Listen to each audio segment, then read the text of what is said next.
నెల్లూరు జిల్లా కోవూరులో దొంగలు రెచ్చిపోతున్నారు. తాళం వేసిన ఇళ్లనే టార్గెట్గా చోరీ చేస్తున్నారు. కోవూరు బుద్దివారి వీధిలోని తాళం వేసిన ఓ ఇంటిని లూటీ చేసి 58 సవర్ల బంగారం, 2 కేజీల వెండి, 3 లక్షల నగదును దోచుకెళ్లారు. తిరుపతికి వెళ్లిన ఇంటి యజమానులు తిరిగి వచ్చి చూడగా షాక్కి గురయ్యారు.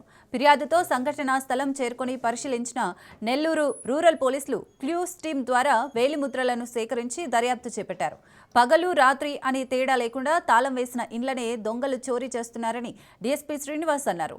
లాక్డ్ హౌస్ మానిటరింగ్ సిస్టమ్ ప్రతి ఒక్కరూ వినియోగించుకోవాలని, గతంలో కూడా వీటిపైన అవగాహన తీసుకువచ్చామని తెలిపారు.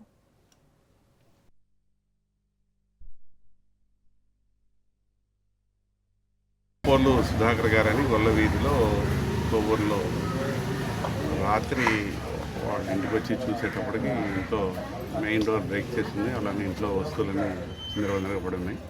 శనివారం నాడు తిరుపతి వెళ్ళారు. అలానే వాళ్ళ మదర్ ఫాదరు వాళ్ళ సిస్టర్ వాళ్ళ ఇంట్లో ఉన్నారు. ఇంట్లో సుమారు 472 గ్రాముల బంగారం, అలానే 3 కేజీస్ సిల్వరు, సుమారు 3 లక్షల రూపాయల నగదుతోటి ట్రంక్ బాక్స్లో పెట్టుండగా తెలియని దొంగలు వచ్చి బ్రేక్ చేసి అఫెక్ట్ చేశారు.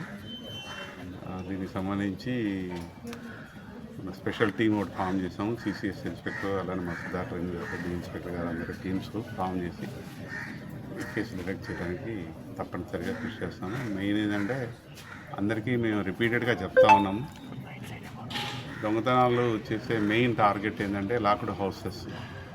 ఎవరైతే ఈ ఇంటికి తాళం వేసి బయటకు వెళ్తారో ఆ ఇళ్ళని తక్కి చేసుకొని నైట్ సేమ్ లాక్డ్ హౌస్ అన్ని చూస్తే అదే ఇంటికి నేరాలు చేయడానికి ఆస్కారం ఎక్కువ ఏర్పడుతుంది. కాబట్టి ప్రతి ఒక్కరు తమ వస్తువులు, విలువైన వస్తువుల కష్టార్జితాన్ని దొంగల పాలు చేయకుండా ఉండాలంటే లాక్డ్ హౌస్ మానిటరింగ్ సిస్టమ్ అని చెప్పి LHMS అని చెప్పి